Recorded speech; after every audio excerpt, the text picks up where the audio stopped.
maintenant, une longue cimée pour nous manger. Tipa tipa, nous continuons, nous pouvons avancer.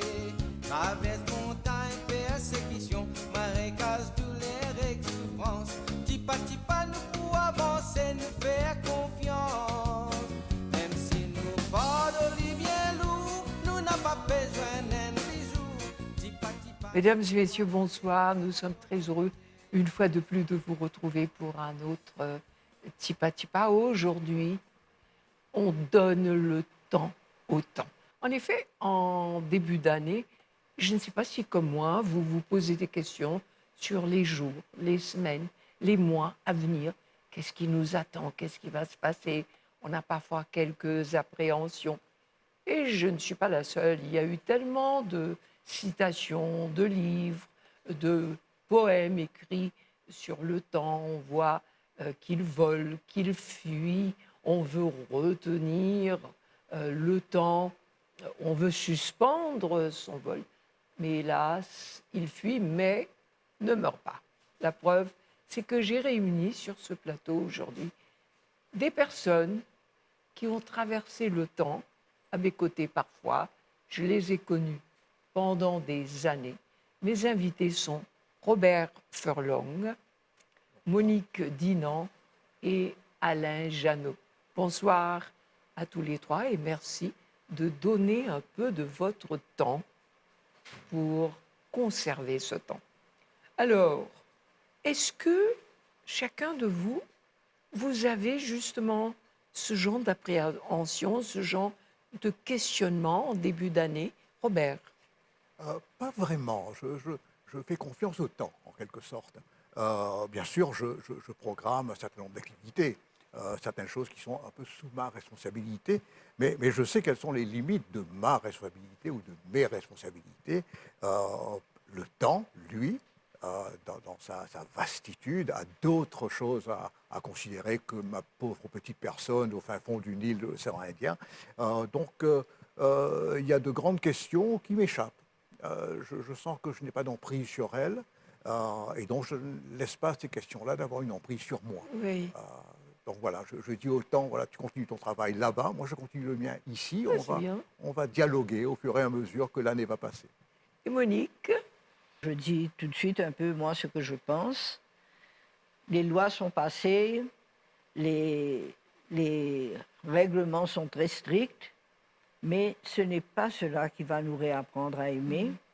Nous devons décider, dès le début de cette année, comment prier pour essayer de guérir l'amour et de lui redonner la vraie place qu'elle doit impliquer dans notre pays.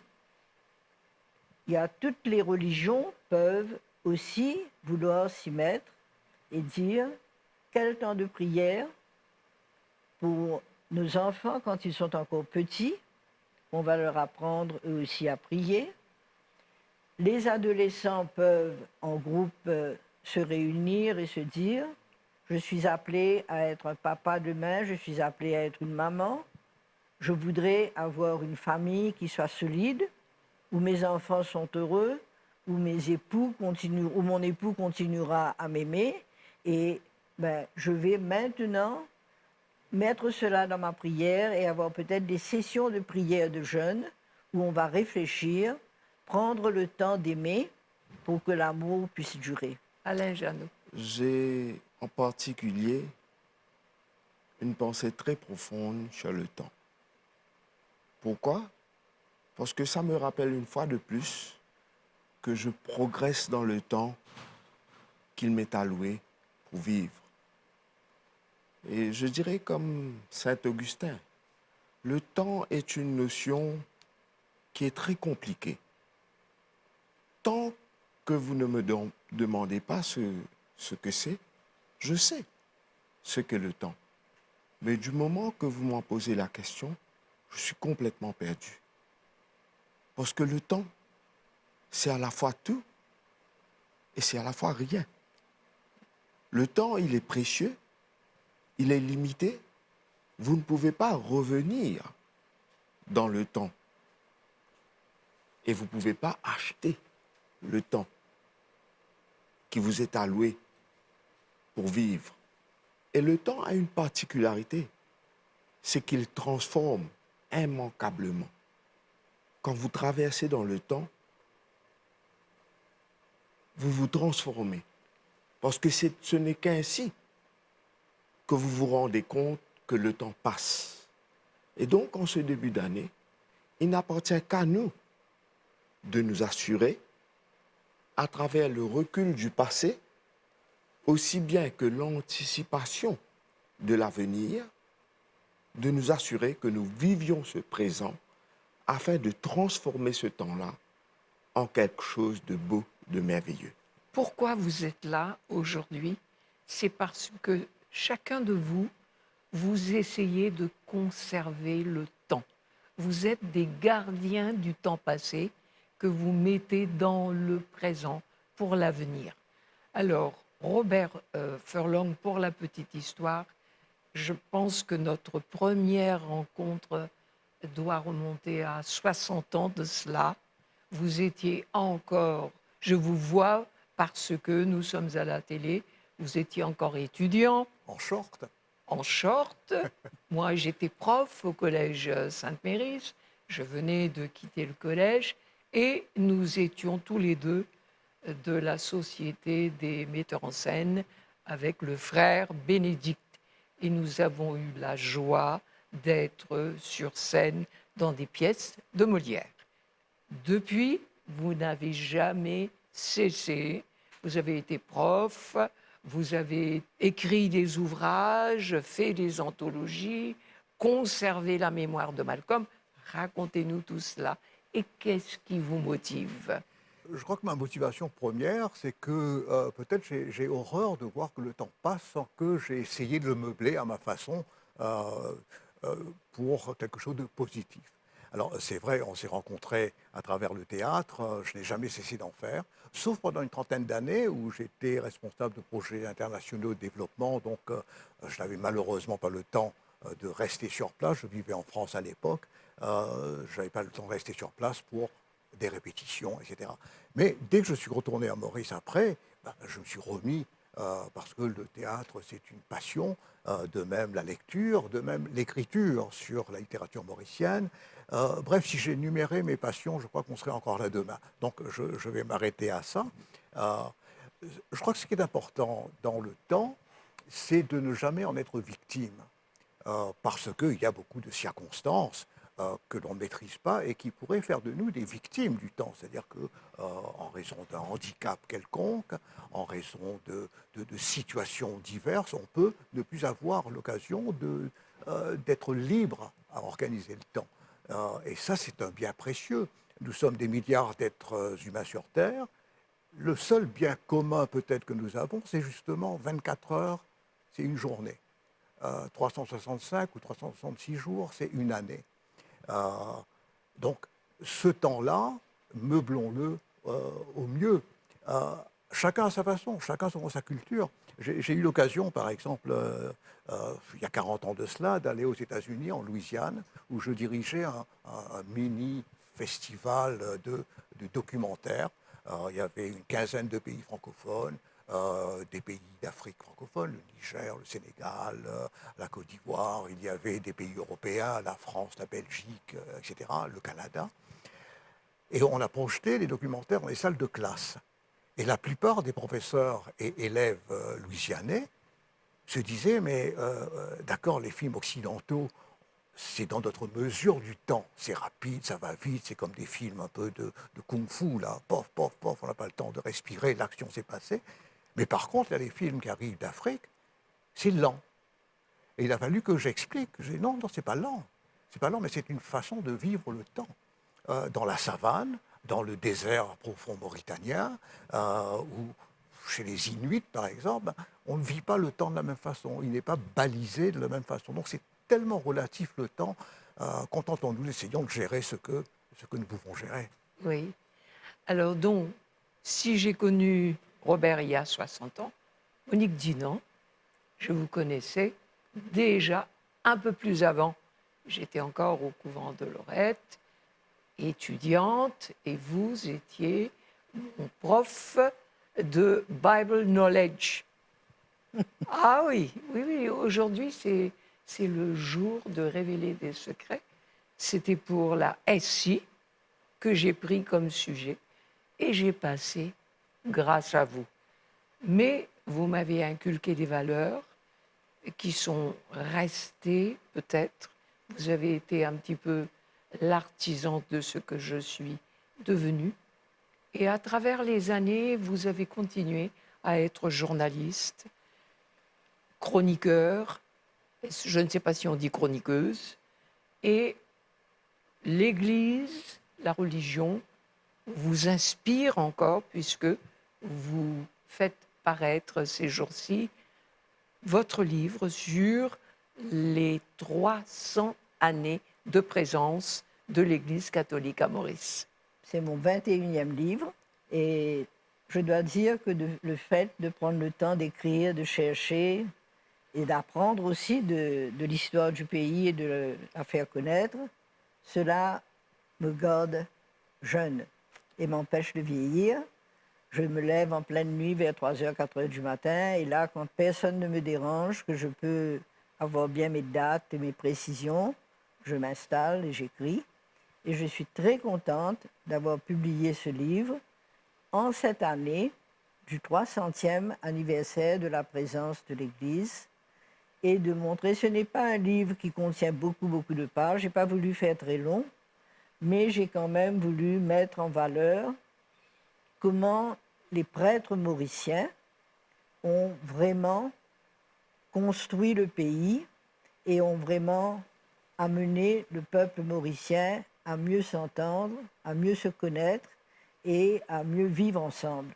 Je crois que nous devons beaucoup.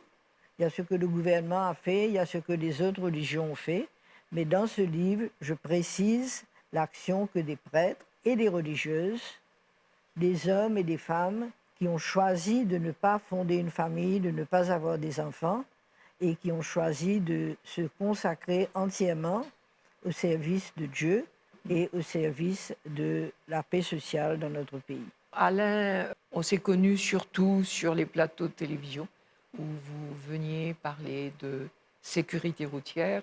Aujourd'hui, vous présentez un programme à la télévision Les Temps Longtemps, mais vous êtes également historien. Vous avez écrit pas mal de livres, de chroniques, et le passé vous inspire également. Je suis un militant de la sécurité routière depuis 2005. Je suis tombé dans le creuset, justement, comme nous parlons du temps, parce que j'ai vécu un accident durant lequel un bébé a été projeté en dehors de la voiture et il est décédé. Le chauffeur qui conduisait ce véhicule était sous l'influence de l'alcool et ma belle-sœur, qui était dans l'autre véhicule, elle a fait un accouchement prématuré. Fort heureusement, aujourd'hui, l'enfant se porte très très bien et il débute même ses études à l'étranger. Il a débuté il y a quelques semaines. Ceci pour vous dire que le temps, en fait, vous inspire. Le temps vous inspire, l'histoire est faite pour inspirer.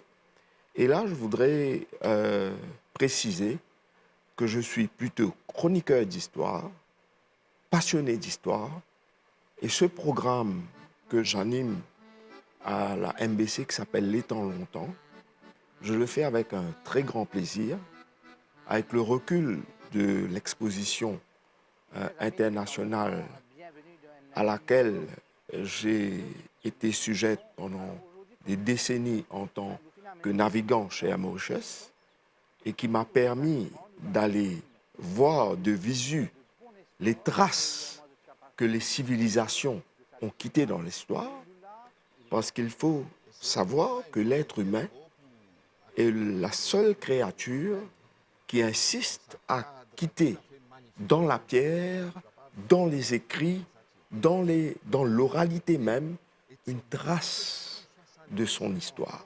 Ça, c'est une particularité de l'être humain.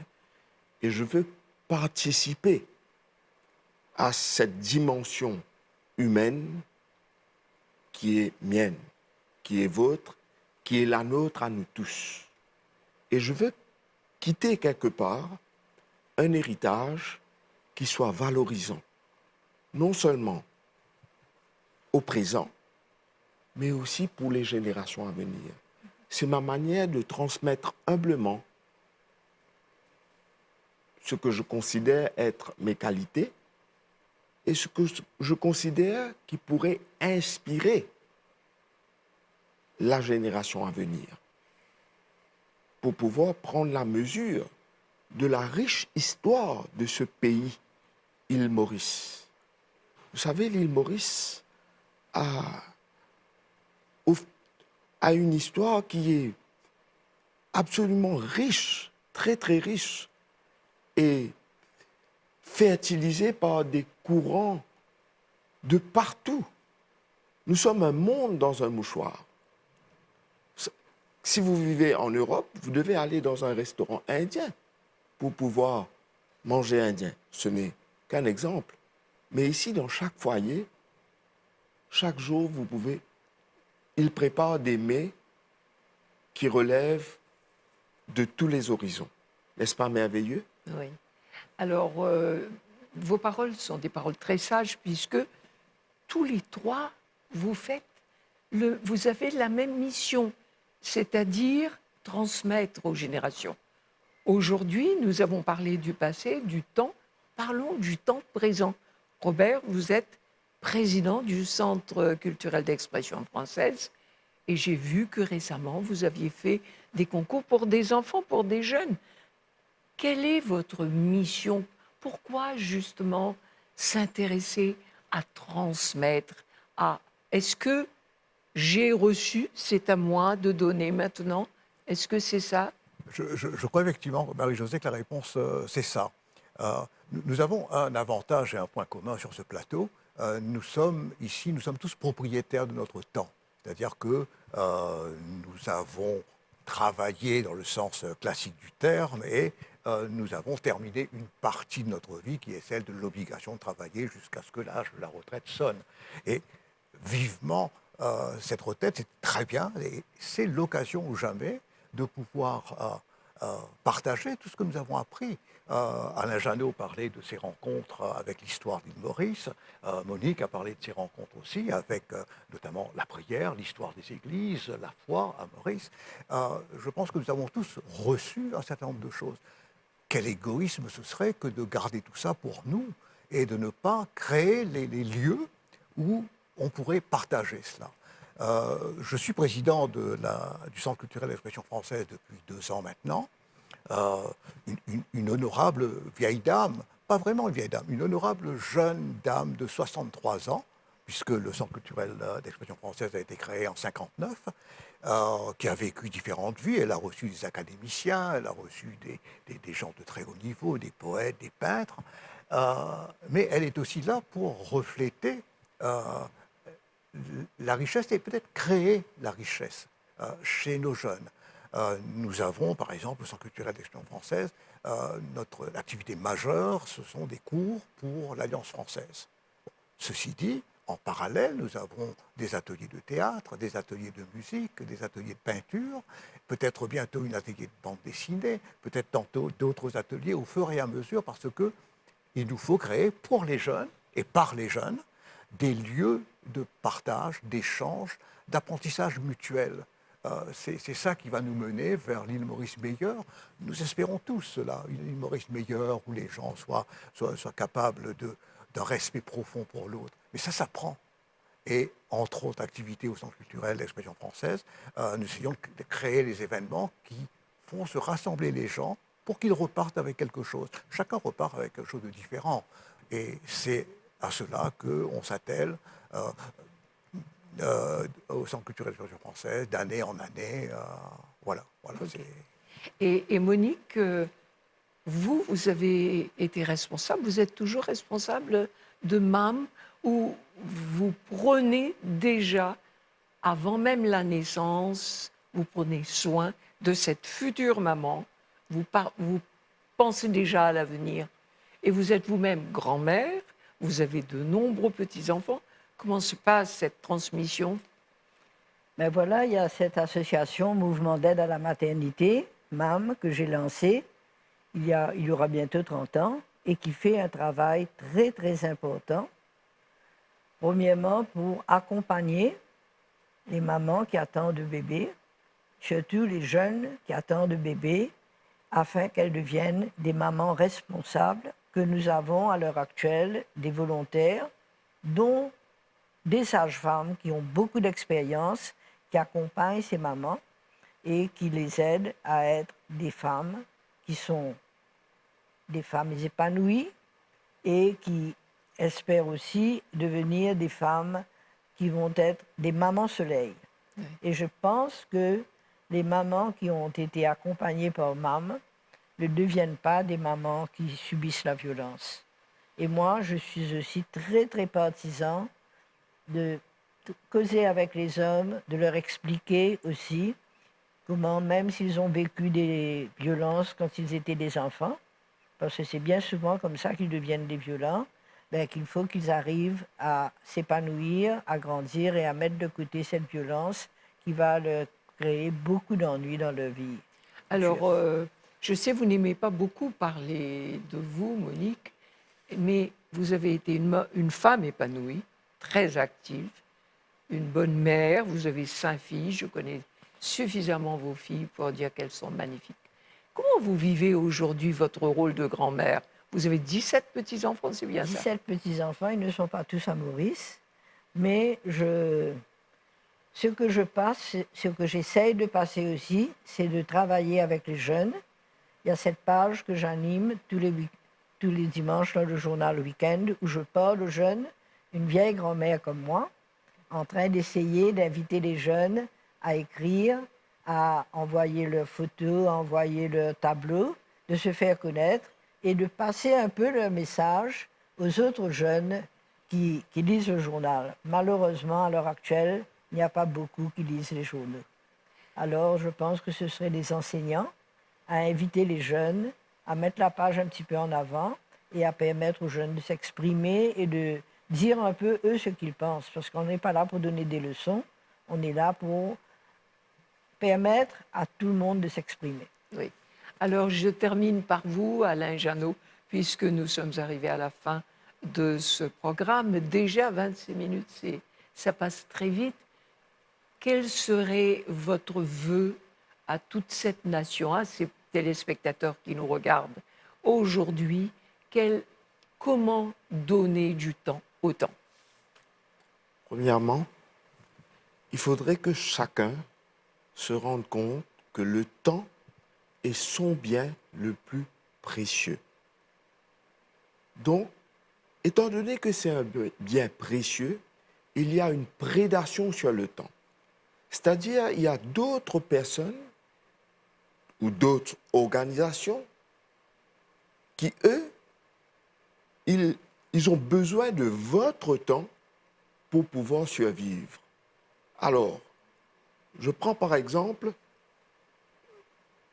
les réseaux sociaux, les pubs, les films, etc. C'est très bien. Mais ils ont besoin de votre temps pour pouvoir s'alimenter. Donc, il y a quelqu'un dans le passé, un très sage philosophe, qui s'appelait Blaise Pascal, qui nous avait déjà mis en garde sur le divertissement. Il y a quelque chose qui est très important. Il faut que nous réalisions que nous avons tous une finitude. Et cette finitude, il faut l'appeler par son nom. Elle s'appelle la mort. Donc, l'homme n'aime pas se souvenir de la mort. Et donc, il passe son temps à se divertir. Ce qui n'est pas mauvais. Mais seulement, il faut s'assurer que ce divertissement-là enrichit l'homme afin qu'il puisse mieux appréhender sa fin et afin qu'ils puissent léguer quelque chose de bien, et non pas que ce soit un divertissement médiocre qui finit par alimenter les intérêts d'autres personnes, les intérêts souvent qui ne sont pas forcément constructifs pour toute la communauté. Ben, les gens, la nation doit réaliser que son temps est limité, que nous avons un beau pays et qu'il faut que chacun d'entre nous, nous prenions le temps, quitte dans le divertissement ou autrement, de contribuer, d'apporter une contribution pour enrichir notre communauté, notre pays. Merci donc Alain pour ce vœu pieux. J'espère qu'il va se réaliser. Merci à tous les trois d'être venus aujourd'hui donner de votre temps. Et ce qu'il me reste à vous dire à chacun de vous, c'est de prendre le temps de vivre intensément chaque instant de votre vie et surtout de donner un peu de votre temps à ceux qui en ont besoin. Les trois invités ce soir, ce sont tous des volontaires. Nous avons reçu tellement d'invités sur ce plateau de 2022, des volontaires qui ont aidé, qui sont toujours là à répondre présents. Je les remercie tous. Je vous remercie de votre fidélité et je vous dis à dimanche prochain pour un autre Tipa Tipa, ensemble, nous avancer. Livrez-nous dans une longue cimée pour nous marcher. Tipa Tipa, nous continuons, nous pour avancer. Traverse montagne, persécution, marécage, douleur et souffrance.